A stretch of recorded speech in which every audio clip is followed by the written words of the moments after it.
जय जगन्नाथ सांग मैंने आज गोटे नुआ मिनी ब्लॉग को नहीं मुझे आपको स्वागत करुच्ची। मु तो बहुत भल अच्छी आप केमती अच्छा जनइबे चलते आमर आज लंच रे कौन है देखिए। आज आम उसना भात देखते प्राय टाइम आम उसना भात ही हुए सब भिडियो कही आसी पियाज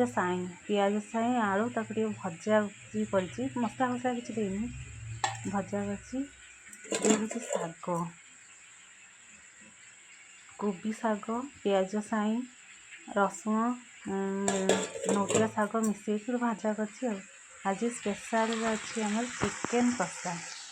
देखते सांग मैंने केते सुंदर कलर होती कषी हसीगला ये चिकेन कषा बाहर कर पखाड़ खायापी बहुत मोर इच्छा पखाड़ खाइबी बोली चिकेन बाहर करी मत कि चिकेन कषा खाए पखाड़ भात खायापी बहुत भल लगे आपण मानक भल लगे कि नहीं निहाती जनइबे देखते चिकेन कषा एत सुंदर होती कलर भी देखा मैंने मत देखिए एवं पाटे नाक खेले खावाई सांग मैंने देखते केते सुंदर कषाटे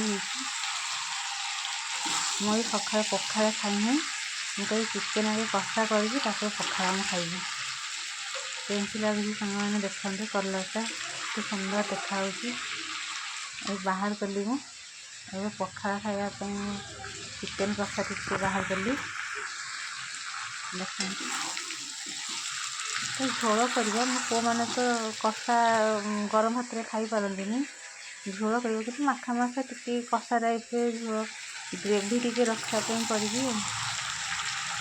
केमती भल लगे ना जय जगन्नाथ रही।